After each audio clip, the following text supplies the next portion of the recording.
Well, thank you all so much for joining. It's a pleasure to be with you tonight. And I'm so thrilled to have such incredible distinguished guests with me as well. So Michelle Williams and Dr. Michael New. So we are going to be talking about the state of life issues in Maryland. My name is Molly Sheahan. I am the Associate Director for Respect Life Advocacy for the Maryland Catholic Conference. So thank you all for being here tonight. And I hope that it will be helpful and enlightening. We are going to start with a brief discussion of, just kind of a timeline of how we got to where we are in Maryland when it comes to Maryland's laws on life issues. Then I'll introduce Dr. New, and he is going to share more about the statistics on abortion and the laws on abortion in Maryland. And then we will have Michelle Williams, who is going to share her experience working with pregnant women, just to talk about the realities that they face and what it looks like on the ground here in Maryland through her work. And then finally, we'll wrap it up with talking about what laws have been passed in recent years, what pro-life laws have passed this year, and then look ahead to the future to what that's going to look like going forward in the state of Maryland. So that's kind of the roadmap for where we're going to go tonight. And so I'm thrilled that you guys are all here to join us, and let's get started. So to begin, why are we talking about this now? Well, you may know the Maryland legislative session ended back on April 13th, but these issues are not new to Maryland. We've been talking about these issues and working on them for a long time. So I want to go way back, back before I was born. So we're gonna look at this awesome slideshow that I've created. Here's a nice slide for you. So these are just three issues that I want to bring up real quickly before we get to Dr. New. He's gonna really dive deep, but I want to bring up that in Maryland, many of you may know, so hopefully this is a refresher course, but if you don't, great, then I'm telling you new information, that back in 1973, on January 22nd, Roe versus Wade was handed down by the Supreme Court, and that made abortion the law of the land. At the same time, the same day, Doe versus Bolton was passed, and that made it legal to have abortion through all 9 months of pregnancy by means of what we call the broad health exception, which says that if a woman has a concern for her mental health at all, including just the stress of bringing a child into the world, then she can have an abortion at any time during her pregnancy, including after after viability, so after 20 to 24 weeks, all the way up through 9 months of her pregnancy. So then in Maryland, in 1992, the Maryland legislature passed the Freedom of Choice Act, saying that it agreed that in Maryland you could have abortion through all 9 months of pregnancy. Technically, it says that you can have an abortion until the fetus is viable, but after that point, you can have an abortion if there is a concern for the life or health, including the mental health of the mother, which again is the broad mental health exception. So that was then brought by pro-lifers to a referendum. It was placed on the ballot, and so there was a question that was called Maryland Question 6, and that passed. This is way back in 1992. So Maryland expanded and assured that abortion would be legal through all 9 months of pregnancy in Maryland. And then in 2004, the Medicaid expansion allowed for abortion to be paid for by Medicaid. As you may know, the Hyde Amendment in federally prevents our federal tax dollars in some states from going to fund abortions. But in Maryland, federal Medicaid money is able to fund abortion if there is a concern for the life or health of the mother. I think we're seeing a theme here, right? So in that case, then Medicaid funds are able to go and pay for abortions. And I just wanted to set that as kind of the tone to say that Maryland has been a very pro-choice state historically. And so Dr. New's kind of gonna give the discussion on where we're at now. So I'm gonna stop sharing my screen, and I'm going to invite Dr. New to give his presentation. So allow me to introduce Dr. Michael New. He is an incredible pro-life gentleman. He works for the Catholic University of America as a visiting assistant professor at the Bush School of Business. He previously has worked as a postdoctoral researcher at the Harvard MIT Data Center. He received a master's degree in statistics and a doctorate in political science from Stanford. He has written about these topics and studied them heavily for many years. He writes for the Charlotte Lozier Institute and just a host of other publications, and he's also a friend. So it's great to have him here, and I'm just going to let him take it away. So Dr. New. Here we are. Okay, Molly, thanks again for the kind words and the kind introduction. Looking forward to talking a little bit what's happening in Maryland and also what's happening nationally during this presentation. So I'm going to share the screen, and you're going to have to let me do that because I think you've disabled screen sharing. I'll try again. Not quite sure. Okay, I think we're good now. Hold on. Okay, great. Can everyone see the PowerPoint? All right, so essentially, so I'll give you a quick presentation outline. I want to talk about, we know about sanctity of life issues in Maryland, both the state of legislation, abortion rates, abortion trends, and also in addition to what's happening in Maryland, I kind of want to give a national overview and discuss why we should be kind of optimistic nationally. So one problem we have in Maryland, and we have this problem in a few states, but the abortion reporting requirements in Maryland are very weak. In 2006, Maryland discontinued its abortion reporting system. So there really is no national law requiring the states report abortion data. States are kind of on their own. Some states do a better job than others. And sadly, Maryland doesn't really do much of anything at all. The good folks at the Charlotte Lozier Institute, where I'm an associate scholar, they have a real interest in trying to improve the quality of abortion reporting. And they wrote to the Maryland Department of Health and seeking abortion statistics. And the Department of Health wrote back and said, Maryland does not require reporting or record information on induced terminations. Therefore, the Vital Systems Administration does not produce reports on these events. So we really don't have much in the way of data from Maryland on the instance of abortion. The Center for Disease Control does, seek abortion data from the states, but compliance is voluntary. And the last time that Maryland reported abortion data to the CDC was around 2006. But there are a few things we do know. The Guttmacher Institute, which up until about 2006 or 7 was Planned Parenthood's research arm, they do a survey of abortion facilities and they release data. So we know something about the incidence of abortion in Maryland from Guttmacher. And the most recent Guttmacher data indicates that in 2017, Maryland's abortion rate was 25 abortions per 1,000 women of childbearing age. So Maryland, there's roughly about 30,000 abortions take place every year. The rate is 25 per 1,000 women of childbearing age. That's the 4th highest rate in the country. Only New York, New Jersey, and DC have higher rates. The national rate in comparison is only 13.5. So Maryland's almost double the national rate. So as you can see, Maryland has a much higher abortion rate than the national average. Now, like in a lot of other places, the abortion rate in Maryland has declined. But the abortion rate decline in Maryland is smaller than the national average. Between 1981 and 2017, the abortion rate falls from 32.2 to 25. That's a 22% decline. So that's something. But keep in mind, the national abortion decline was 53%. So you see abortion numbers falling much faster nationally than they're falling in Maryland.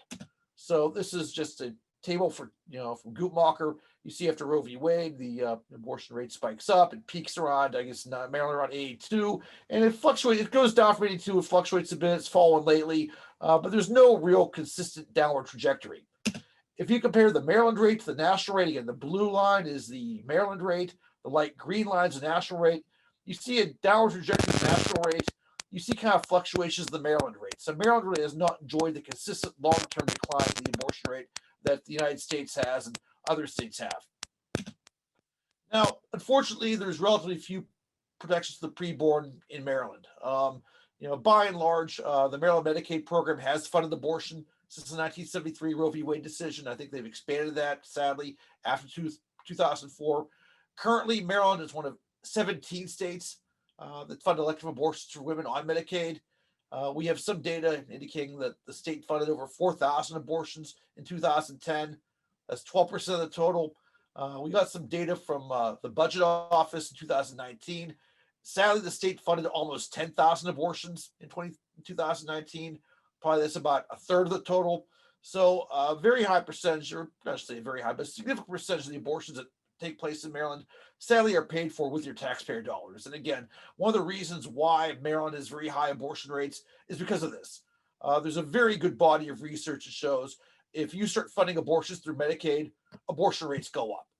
Many studies document this. This is not controversial. If abortions are free or very heavily subsidized, abortion rates go up. And we just know this is what's happening in Maryland and what's happening in other states. Also, Maryland, sadly, is one of about 13 states that does not have an effective pro-life parental involvement law in place. Now, there have been efforts to try to do this in Maryland, but they've not been successful. The legislature did pass law in 1977. It didn't include what's termed a judicial bypass, which would allow a minor in an abusive situation to obtain an abortion without parental involvement. So that 1977 law is on the books, but has been deemed unconstitutional and unenforceable by opinions issued by state attorneys general. There's another parental notice law that was enacted in 1992 through a referendum, but was very badly worded. It gives physicians a lot of latitude to just ignore it, frankly, if they think it's in the minor's best interest. So pro-life groups don't consider Maryland a state with a effective pro-life parental involvement law in place. Sadly, that means that Maryland has high minor abortion rates. Among minor girls, age 15 to 17, the abortion rate is 6 per thousand in 2017. That's the third highest in the country. Among teenage girls, again, including girls 18 and 19, the abortion rate is 12.7 per thousand. That's the fourth highest in the country. Only DC, New York, and New Jersey are higher. So again, very good research shows that if you get parents involved in minor abortion decisions, minor abortion rates go down. A lot of research show this. The fact that Maryland does not have parental involvement laws, that's one of the reasons why the minor abortion rate and the teen rate in Maryland is above the national average. So I want to kind of talk about what's happening nationally. I want to talk about three things. Again, don't have a lot of time, but I hit three main things.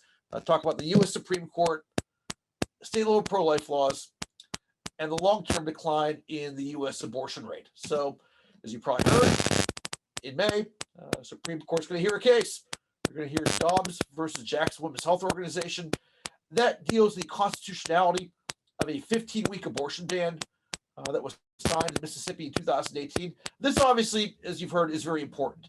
This is the first time since Roe v. Wade the Supreme Court is going to consider the constitutionality of a gestational age limit. Supreme Court has ruled on a bunch of things involving abortion, involving taxpayer funding, involving parental involvement, involving partial birth abortion bans, involving different kinds of abortion regulations, but they've never looked at the constitutionality of a gestational age limit. So they're answering a very important question. Constitutionally, can we protect preborn children after a certain point in gestation? So that's a very important issue for us. Obviously, we don't know how they're going to rule. However, of the 9 judges on the Supreme Court, 6 are appointed by Republican presidents. So there's reasons for optimism. There's reasons why they may give this law a more favorable hearing. They've given some other laws in the past. So pray. There's reasons for optimism. They'll hear the arguments in the fall. Decision will probably come down a year from now. So a lot's going to happen between now and then, but I think we can be optimistic. Secondly, we're doing really well passing pro-life laws. Over 500 pro-life laws have been passed since 2010. 2021, this year's been a record-setting law year for us in terms of the number of pro-life laws that have been passed. According to Guttmacher, 70 pro-life laws have been passed this year. 14 states have enacted at least one pro-life law. 10 gestational age limits have been signed into law. And we've seen heartbeat bills signed into law in Texas, Idaho, and Oklahoma that would protect unborn children after a fetal heartbeat can be detected. So again, lots of good things happening at the state level. States have been very active in enacting these protective pro-life laws. And one thing I talk to every pro-life audience about that will listen to me is declining abortion rates. As I mentioned before, the U.S. abortion rate has fallen by over 53% since 1980. It's now lower than it was in 1973. So a lot of us have been working on this issue for a long time, and we've not succeeded in overturning Roe v. Wade. But one thing I always tell pro-life audiences is we've been successful in other ways. We've got the abortion rate down. And I think this is just more important than a lot of people realize. That if you send me back into a time machine back in 1980, and I had a chance to talk to pro-life leaders, 40 years ago, and I said, listen, I've seen 2021, and I hate to say it, we do our best, but we don't overturn Roe v. Wade, but we don't really change public policy that much, but we do get the abortion rate down by more than half. I think pro-life leaders 40 years ago have been very skeptical. But that's what's happened. We haven't made big policy changes, but we've got the abortion rate down by more than half. That means a woman today is half as likely to have had an abortion any given year than her counterpart was 40 years ago. So very important trend, and it doesn't really get the attention it deserves. So you see, this is a Guttmacher Institute table. Again, you see that after Roe v. Wade, the abortion rate goes up, peaks in 1980, and it's fallen precipitously ever since that time. So we've seen a very steady decline in the abortion rate. Now, why is the abortion rate falling? One thing you'll hear a lot is because of contraception use. And that's really not the case. It is true that contraception use has gone up since the early 80s. But if our opponents were correct, and it was truly contraception use that was driving abortion numbers down, you would see consistent declines in the unintended pregnancy rate. But that's not what's happening. The unintended pregnancy rate has fluctuated. So this is the unintended pregnancy rate. Again, this is from Guttmacher. This is not from a pro-life group. You see it's gone down a little bit between 87 and 2001. After 2001, it kind of spikes back up a bit and goes down again. So you really have not seen the consistent downward trajectory in unintended pregnancy rates that you've seen in the abortion rate. So it really is because of more contraception. It's true contraception use has gone up, but contraception is a failure rate, and that's really not, you really don't see this increased contraception use driving a consistent decline in the unintended pregnancy rate. What you do see happening is a small percentage of unintended pregnancies resulting in an abortion. So you see 54% of unintended pregnancies were aborted in 1994.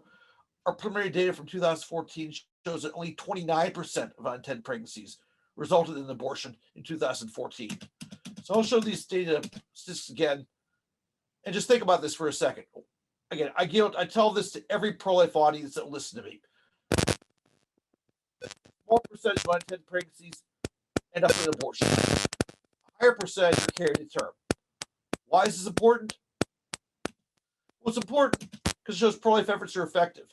If more unintended pregnancies are being carried to term, that means we're either shifting public opinion, caring for the material needs of pregnant women, or enacting protective pro-life laws. So it all flows back to the things that pro-lifers are doing: our educational efforts, our service efforts, our legislative efforts. So it's because of the good work of pro-lifers that we're getting abortion numbers down. And again, I could talk about this for much longer, but just give you kind of some teasers here in terms of public opinion. In 1995, a Gallup poll found that only 33% of Americans identified as pro-life. In 2020, 46% identified as pro-life. So we've made some gains in the core public opinion. You see, this is the Gallup trend. You see in 1995, 56% of Americans identify as pro-choice, 33% of Americans identify as pro-life. Again, the light green is pro-choice, the dark green line is pro-life. And you see by 2020, the pro-life sentiment goes up to 46%. So we have made some gains in the core public opinion. In fact, pro-life sentiment has been more than 50% a couple of times. So we have made some nice gains in the core of public opinion. We also have more pregnancy help centers. Between 1991 and 2017, the number of abortion facilities has fallen from over 2,000 to just over 700. That's a 67% decrease in the number of abortion facilities. So abortion clinics are closing and pregnancy help centers are opening up. Between 1988 and 2015, the number of organizations offering assisted pregnant women increased from over 2,100 to over 4,000. Almost doubled.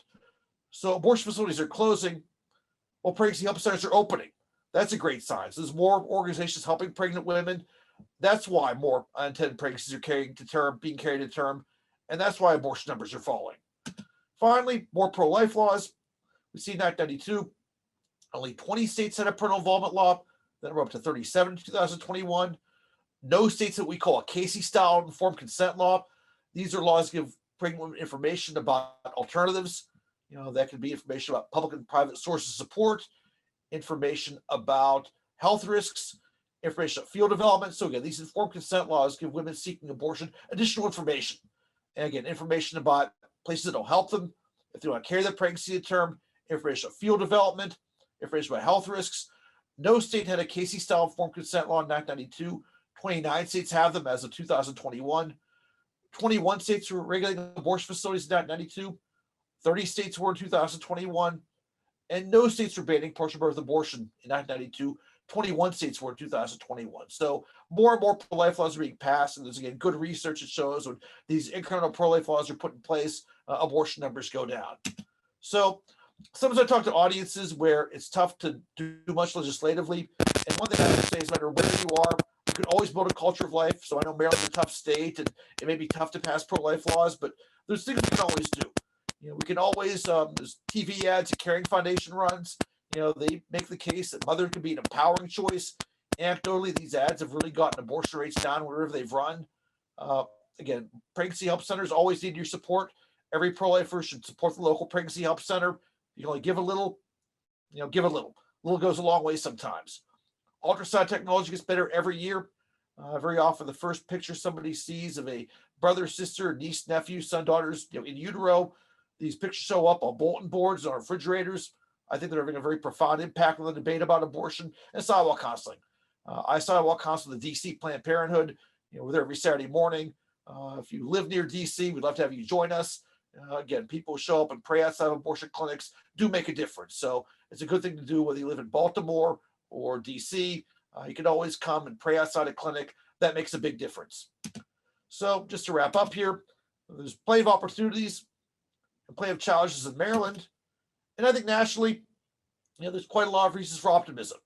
So I know you've probably had a long day. So if you were tired, distracted, and just weren't paying attention to what I said, just remember this. We have made progress. One thing I tell every pro-life audience is that we have made quite a lot of progress since 1973. I have every confidence if we stay the course, victory will someday be ours. So again, keep the great work you're doing, build a culture of life.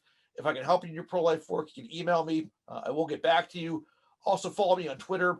I do tweet out commentary on sanctity of life issues every day. So give me a follow. And again, I'd be more than happy to help any of you with the pro-life work you're doing wherever you are. So thank you.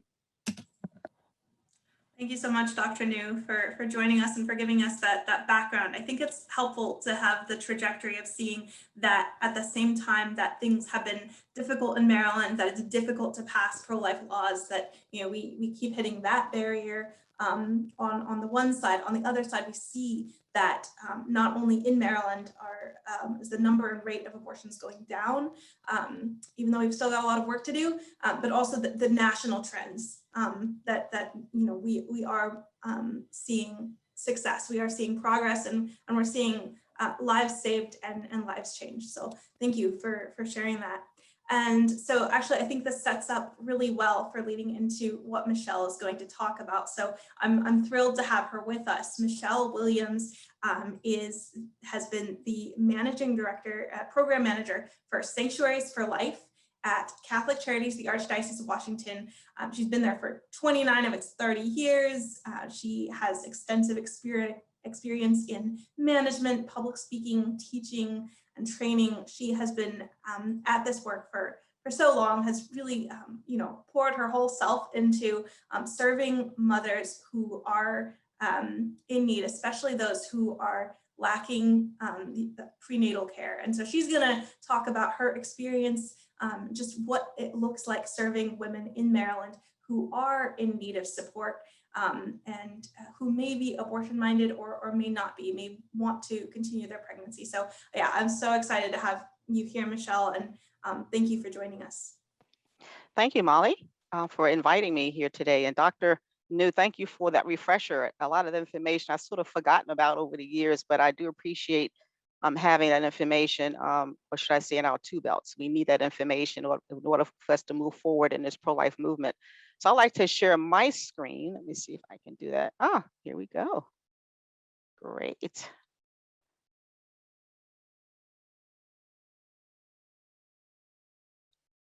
Okay. So are we good?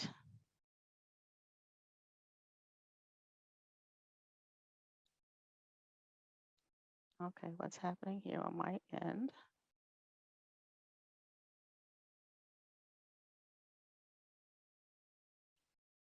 One second here. Okay, on these work computers. Well, we'll start here. Can everybody see that? Okay.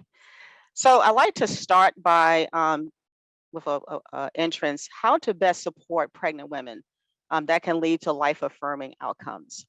Um, so back in 2004, my organization at the time, we were not always with Catholic Charities. We actually started under the Archdiocese of Washington. And we had an opportunity to move our operation next door to a thriving abortion clinic. This abortion clinic was located in Prince George's County, Maryland, and they performed abortions up to 24 weeks of pregnancy, 7 days a week. And prior to this experience, my experience had been more administrative, actually helping women access prenatal care. So I kind of heard stories of women's experience and those who had abortions, but this experience being next door to an abortion clinic was very new to me. So as I began to serve women in this capacity, I saw a trend, which I will call a profile of women that were seeking abortion at the time. And I don't think it's has deviated much from that time. They were typically single women of childbearing years in the 20s or 30s, though there were some women that were younger and some older. They were typically low income, um, experiencing the very first pregnancy, or mothers of other children, typically toddlers. They were Catholic, Christian, no faith at all, or not currently practicing their faith. They were African American, Hispanic, white, or other. And I will point out in that line, they were largely African American women. As we know, the statistics show that the rate of abortion is higher in the African American community. So as we began to do a deeper dive of women, just asking just general questions, what were the reasons why they were choosing abortion? What you see before you is what we heard or what I heard personally. I want to share with you. So why do women choose abortion? This is what I heard. Women choose abortion because of fear. And I want to pause for this for a few minutes and just think about what fear does. All of us, if we want to be honest, have faced fear before, and we've made decisions based on our fears. This is no different from women that are facing an abortion or facing a crisis pregnancy. So what they have communicated to me that they fear because they're unemployed or have little to no financial resources. So I hear often, if I'm unable to care for myself, how am I able to care for a child? So that fear can lead them to have the abortion. They lack the support of family or of other significant others. If they can't support themselves financially and they don't have the support from family or friends, how can they look forward to having a child? Abandonment by the father of the baby, which is a big one. Many times, if the father of the baby is the sole provider, providing her with room, board, providing for all of her needs, and if he makes her or gives her the option of choosing him and the relationship and the child, and if she chooses the child, he would withdraw that support. That fear of what am I going to do would lead her to choose abortion. Parents sometimes will evict children from their homes. It's against the law to evict your minor daughter from the home, but it happens. And that can cause a young girl to show up at the abortion clinic that I did see sometimes at the clinic alone. Housing. If she is evicted or her support is withdrawn, where am I going to go to live if I can't work, if I'm unemployed? Threats of abuse, domestic violence is another one. And I often wonder sometimes when we hear on the news where women have been abused or even found deceased because of the abuse that she experienced from the father of the baby, because she wouldn't choose abortion. Interruption of high school and college and careers. For a young lady who would like to complete high school, a pregnancy or a baby is a complication for herself and sometimes for the parents. So again, abortion is attractive, and the fear of not being able to complete high school or college or career can lead her to make the abortion decision. Another reason why women choose abortion is because of lack of information. resources to assist with prenatal care, child care, food, rent, and etc. That lack of information can lead her to be fearful, and that information or the lack of can lead her to choose abortion. Women who are facing a pregnancy for the very first time, who don't have the support of family and friends or the father of the baby, she's looking at parenting alone. So that can lead her to choose abortion. We don't talk about adoption a lot, and I think we are missing out on a great opportunity. But we as pro-lifers, we need to discuss adoption option. It is different than what it was years ago, where babies are swift away as soon as the baby is born. Women have options now, and they can actually be a part of that decision-making process of choosing their families for their child. And there's basic fetal development. We all have heard stories of women in abortion clinics where they're told, oh, it's just a blob of tissue. When the ultrasound is being performed, the camera is faced away from the mother, so she can't even see the heartbeat of the child. So if there's nothing there, then she'll choose abortion. Why? Because of lack of information. So what can we do to support women to say yes to the unborn child? I have found in Sanctuaries for Life now that you need to present a holistic approach, because that addresses the whole person. And this is something that we try to do as Sanctuaries for Life.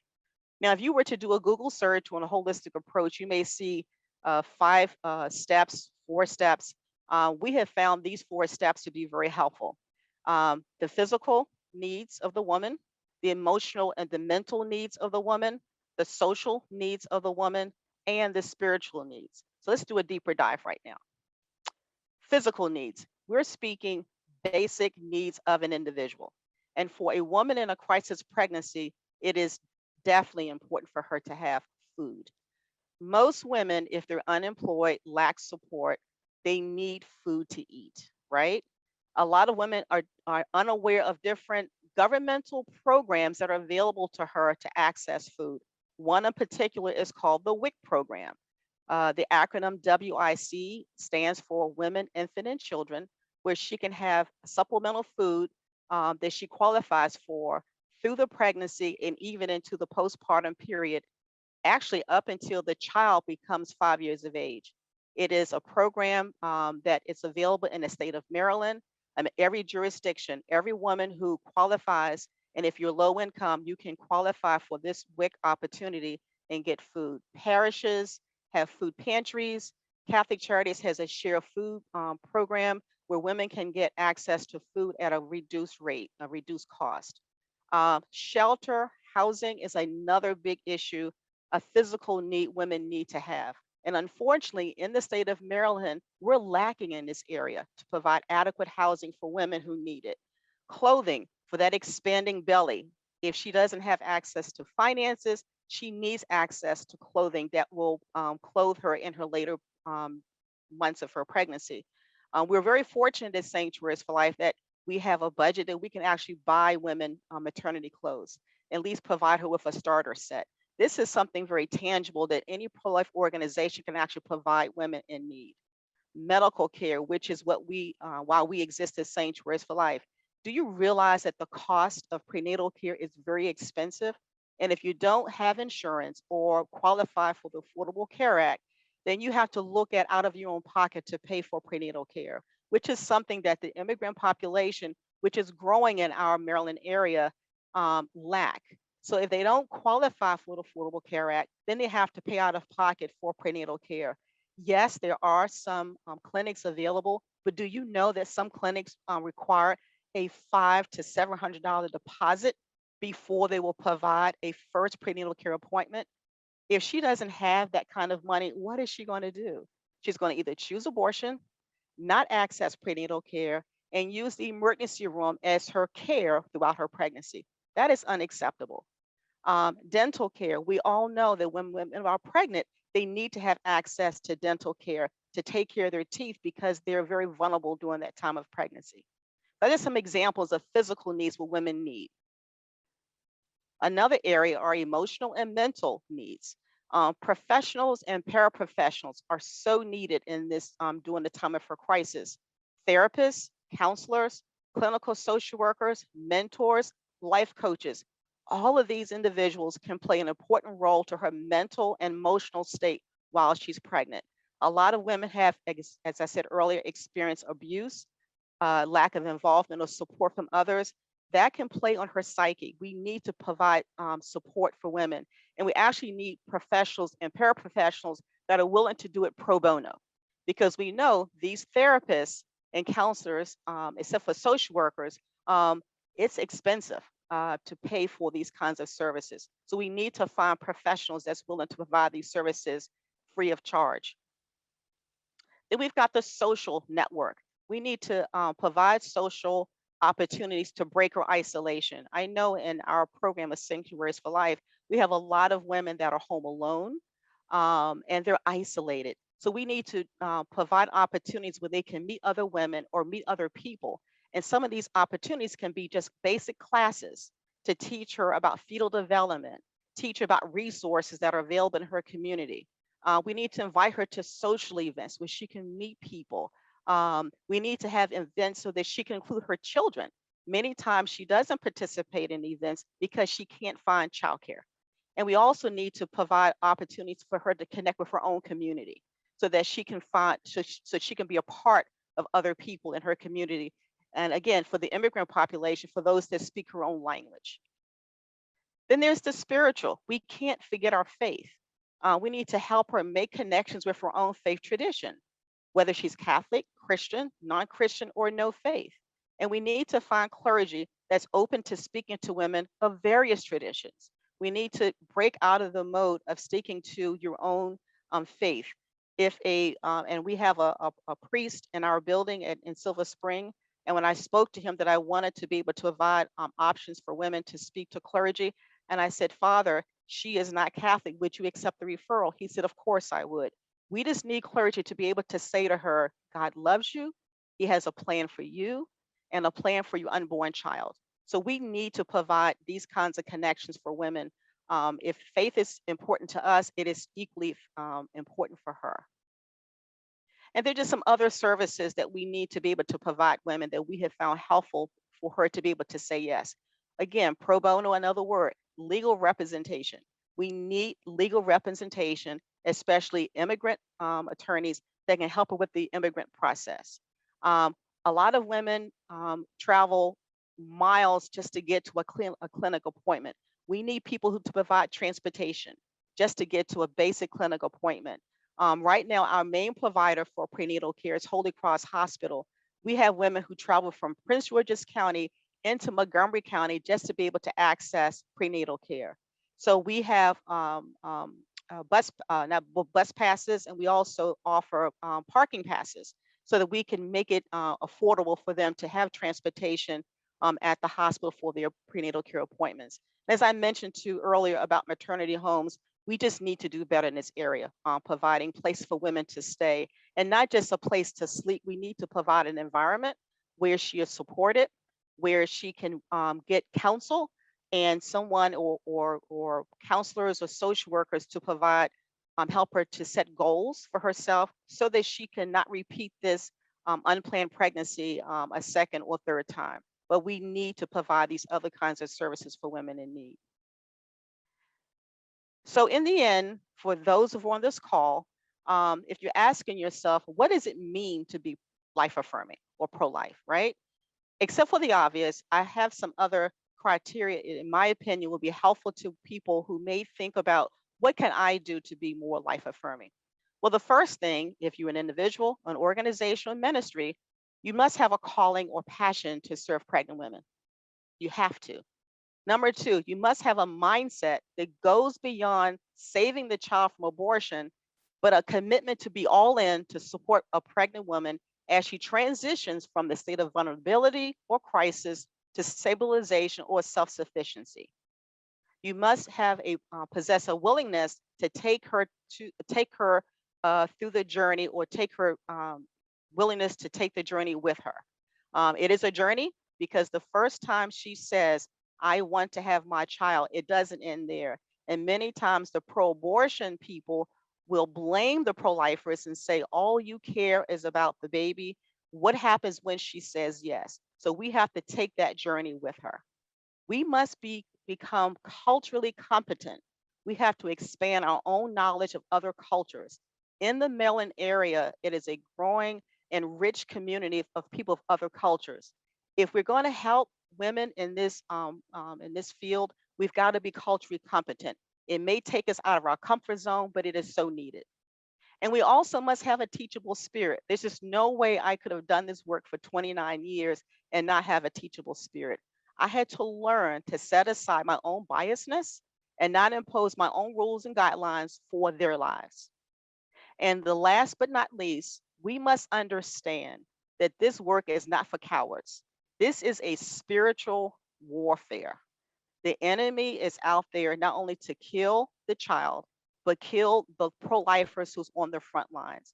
And I thought of a scripture that addresses that, and it's 1 Peter chapter 1, verse 13, and it reads, "Be sober-minded, be alert, your adversary, the enemy, prowling around like a roaring lion, looking for anyone he can devour." That's the child, that's the mother, and that's those of us who are pro-life. Thank you. Thank you so much, Michelle. That was stellar. And it's just so helpful to see, I think this is a perfect bridge to what I want to talk about, which is what we've been able to do legislatively in the past and what we have been able to do this year, and then what the plan is going forward. And so I think it's super helpful to see from Dr. New that we have this history, that in Maryland, we're a state that is very open to abortion. We have one of the highest rates of abortion. We have some of the highest numbers of abortions. The Guttmacher Institute reports that about 29,800 abortions take place in Maryland. We don't know the exact statistics since we don't track, but that's the case. And at the same time, we see, from Michelle, the various needs that pregnant women have. We see the statistics and that, there are a lot of different women that these are moms, whether or not they have children at home. These are Catholic and Christian women. These are women from all ethnicities and backgrounds. And I think it's important to recognize that, as pro-life people, we know that women do not want to choose abortion. And we also know this from the polling. And in fact, it is the women that are most likely to have abortions that are the ones who are most ideologically opposed to it. So low-income women and women of color are especially ideologically opposed to abortion, but they are also the ones who are most likely to have abortions. So there's some gap there. What happens that is causing women, the women in our parishes, the women that we love and care about, to feel that they have no other choice. And so for us to be able to step into the gap, on the one hand, to try and limit abortion in our state, and we've tried to do this continually in our state. Every year their legislation is introduced to limit abortion and to reduce the number of abortions. Whether it's limiting abortion-inducing drugs, whether it is an ultrasound requirement, whether it's banning abortion after viability. All of these laws we support, and the Maryland Catholic Conference submits testimony every year on their behalf. But we also see that those laws are not taking place. But what is taking place is support for pregnant women. And so that's kind of what I want to show you, is kind of the successes that we've had with this. So I'm going to share my screen and show you some of the pro-life wins that we've had in the past and then now here in the state of Maryland. So as we get into this, let me show you, continuing on. All right, so if everybody can see my screen, we're looking at some of the legislative supports that have taken place in Maryland in the last few years. This is just in the last few years, and I'm very, very happy to see these. So one is support for pregnant inmates. Maryland used to allow for shackling and solitary confinement of pregnant inmates. And so that was banned in the last few years. And I'm so happy that it was. I couldn't believe when I read that had never been allowed, but that has been provided. And now information about pregnancy and proper pregnancy care has been required for inmates in Maryland. Maternal and infant mortality, we've been able to work to address some of the disparities, and there have been a number of initiatives taken place to try and protect the health of mothers and the health of their children, so that they are able to have a healthy pregnancy and healthy delivery and welcome these children. Diaper changing tables. We have required that all new Maryland public buildings have to have a changing table, because no mother should have to be looking around trying to find a dry, safe place to change her baby or her toddler. So now that is required for any new building. Insurance during pregnancy. Michelle talked about how difficult it is oftentimes for women to be able to access healthcare. And so one of the things that changes that is if someone does not yet have insurance and she is pregnant, she may be, before she could not apply for insurance. So now there's a special enrollment period for pregnancy. So if a woman finds herself pregnant, she is able to enroll in insurance and be able to have that maternity coverage. So she's not footing the bill for everything. Last year, Maryland, just this year, Maryland passed the child tax credit, which will be a huge boon for families because we know that it's expensive to have a child. And that's one of the things that I want to emphasize is it is very difficult to bring a child into the world. And I think Michelle shared just like the physical, emotional needs that women have, the material needs that they have. And we all know this. Any of you who, I'm not a parent, I have younger siblings, and but for those of you who are parents, man, you know that it's not just 18 years of your life. Then they come home and you're like, wait, I thought we had launched you. It's a lifetime of a commitment. And so anything that we can do to make it easier for women to choose virtue and to choose that lifetime of commitment that they want to choose, but that is very difficult in those moments, we need to do legislatively. And lastly, the fetal homicide law. This is another one that passed in previous years. And Michelle was pointing out that frequently women who are pressured to abort face domestic violence when they choose life. And so, that pressure is very difficult. So the fetal homicide law has an additional penalty if someone kills a pregnant woman. And we know that can be a very difficult and dangerous time for a woman, that she is more likely to be killed when she is pregnant, statistically. And so having that is an additional protection for her and for her unborn child. So with those previous ones, I want to talk about some of the ones that we had this year, which I'm so incredibly proud of. One is our diaper bank tax credit. So this means that if you donate to a diaper bank or to a shelter or to a maternity home or to a pregnancy center, you will be able to, if you donate up to $1,000 worth of diapers, you will be able to get a tax credit up to $1,000.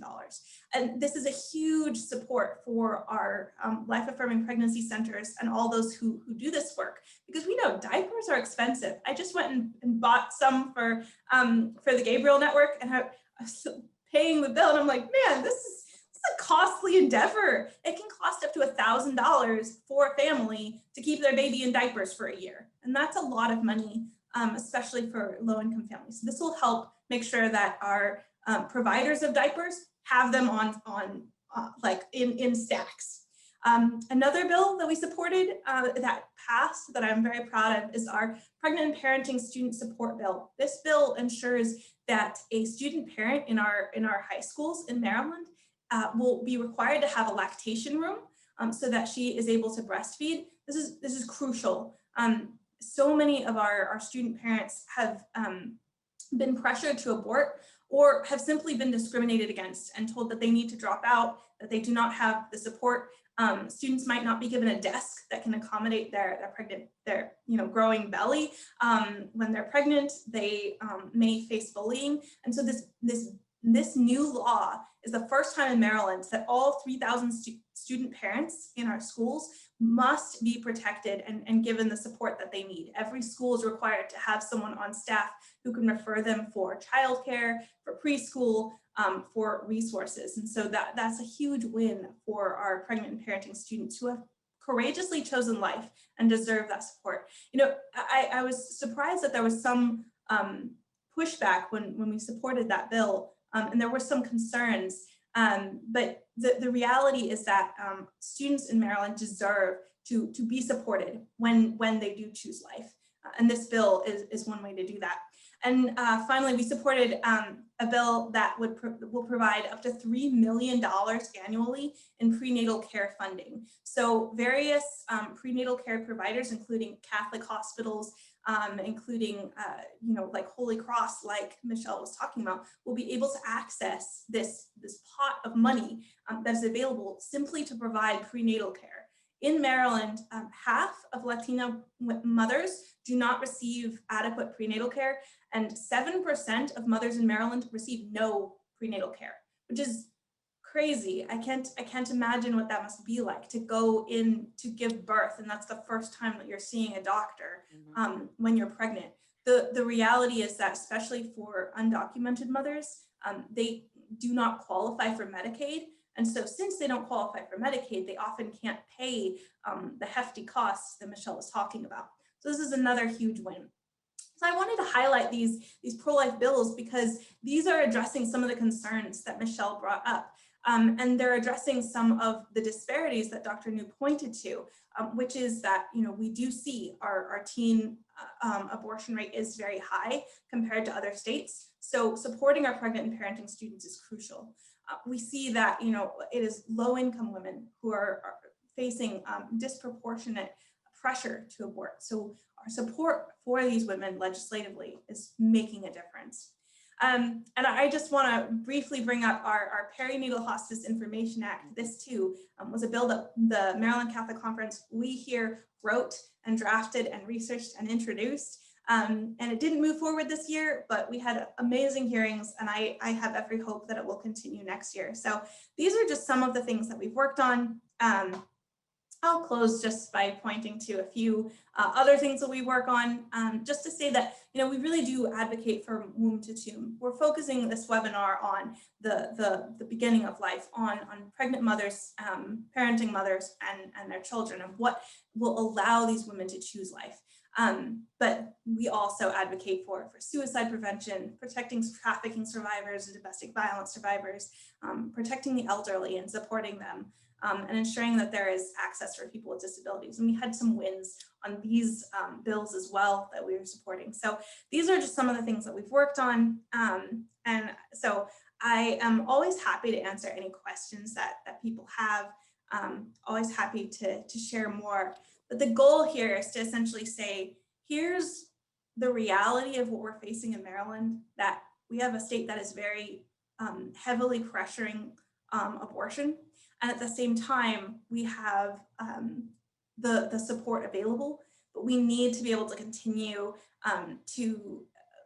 with our advocacy. And a lot of our advocacy that is been successful here in Maryland is that which supports pregnant mothers and their children. So with that, I want to open it up for questions. We have a couple questions that have come in the Q&A, and I will be fielding those. So, but feel free to type your questions into the Q&A. All right, so we received a question earlier, just asking about if there was connection with Democrats for Life, and if we work with Democrats for Life. And I think it's important to recognize that, yes, we work with everyone. We will work with both Democratic legislators and Republican legislators, and with different advocacy groups to pass pro-life legislation and to pass laws that will support mothers and their children and make that possible. So the answer to that is yes. Is there any movement to opt Maryland out of abortion coverage under the Affordable Care Act? I have not seen anything legislatively like that, so I don't think so. There has been many years in a row, there has been bills introduced that would stop funding of abortion in Maryland through Medicaid, but those bills are never even, they receive a hearing and they're never brought to a vote. It's simply not going to move forward in Maryland, given the legislative makeup. It's simply not going to be considered. We received a question about, the question of whether there is interest to have better reporting of abortion statistics. Dr. New pointed out that Maryland does not have reporting of abortion statistics since 2005. There have been attempts to introduce this legislation multiple years in a row, many years in a row. But again, it is similar to a lot of other pro-life legislation that has not moved forward at all. So that bill gets introduced every year to say, hey, we should track however many women are having abortions, that is, honestly necessary for the health and safety of women, regardless of your views on abortion. But that has not moved forward. So just wanted to address that. And then there's a question about the problems with chemical abortion, and any concerns about that. Dr. New, would you like to address the concerns of chemical abortion? In particular, would you like to take a stab at describing what's going on with the FDA federally with regards to chemical abortion? Sure. I think that, chemical abortions are something that pro-lifers need to pay very careful attention to for a couple of reasons. And even though abortion trends have been consistently downward, there was a slight uptick in the most recent CDC data. So we did see like a slight abortion rate increase in 2018.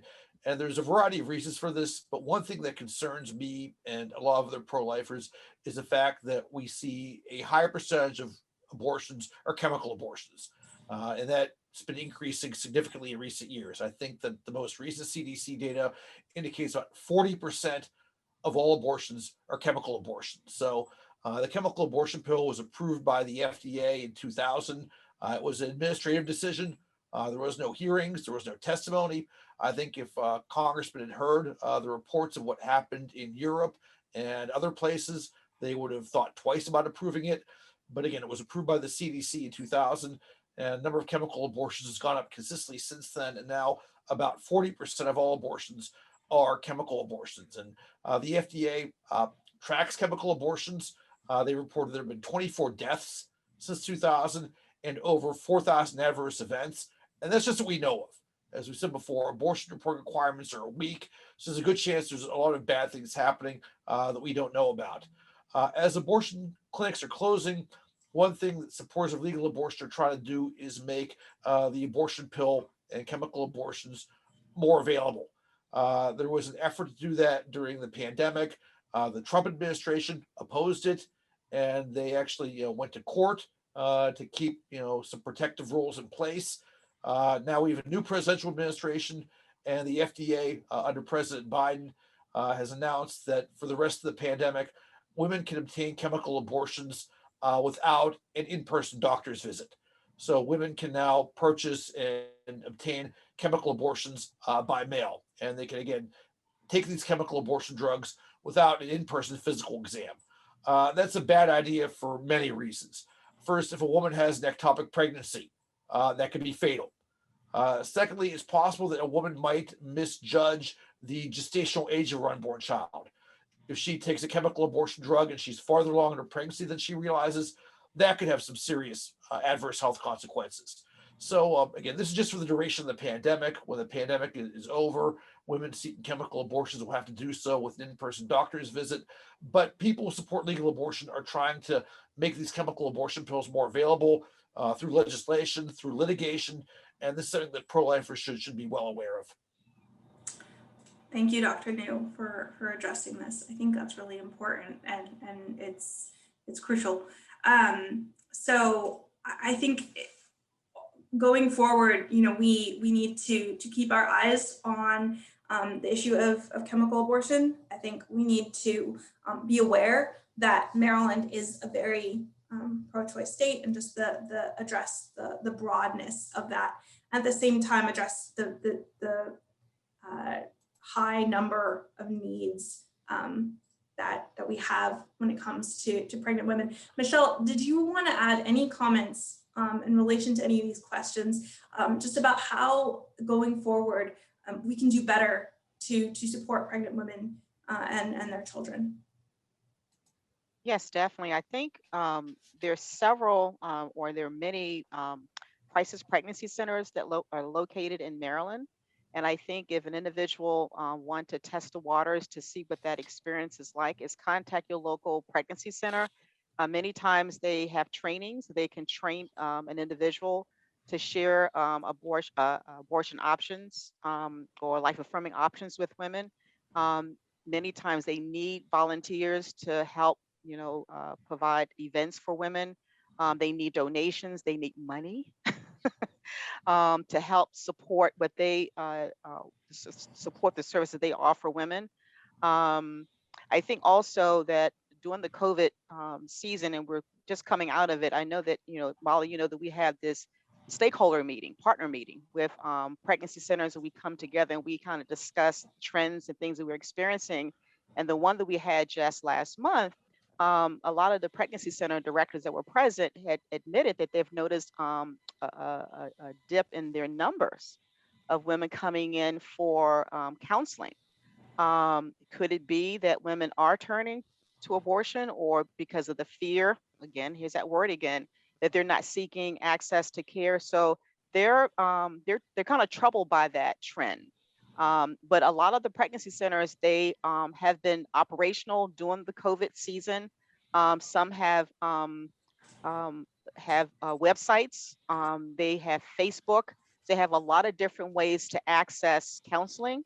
So I think I saw a question in the chat that there are many different ways that they're utilizing to be able to get the word out that they're still available for pregnancy testing, for ultrasounds. The work didn't stop because of COVID. You just became creative in how we could reach women that are in need. So I did want to add one more comment regarding the immigrant population, because that's the population we typically work with. Regarding their Medicaid eligibility, because of their status, no, they don't qualify for the Affordable Care Act that provides access to prenatal care. But there is a component of Medicaid, it's called emergency Medicaid, that if a woman who wouldn't qualify for full Medicaid, she could apply for this emergency Medicaid and get coverage for her delivery bill. So that is a big chunk of that expense for women when she's pregnant, but it's the prenatal care piece where women struggle to come up with the money for that. So if there's a way that pro-lifers out there can kind of, connect with a pregnancy center to see how they can help support women who may fall into the category where they don't have insurance to pay for prenatal care. So that's my statement. Wonderful. Wow. Well, there's so much more we could say, but I think we're at time and I want to respect everyone's time. So thank you so much. I'm so grateful to have you, Dr. New, to have you, Michelle, here. It's just been wonderful. And I so appreciate, the breadth of expertise, both on the laws, on the statistics, and then on the needs of pregnant women. And I'm hopeful that with all of this information, people can go home armed, and I will be following up with ways you can get involved. And the number one way you can do that is to continue to check your email for when I send you things, because there are always ways we can advocate in Maryland when it comes to our laws. And are able to change our laws in favor of supporting pregnant mothers and their children, and supporting parents, and making it easier for people to be able to choose life and to welcome the children that they have and that they desire. So thank you again all, and grateful for all of you being here. And I will follow up with you all. If you have any questions, feel free to email me. It's molly@mdcatholic.org. And yeah, thank you all. Have a good night.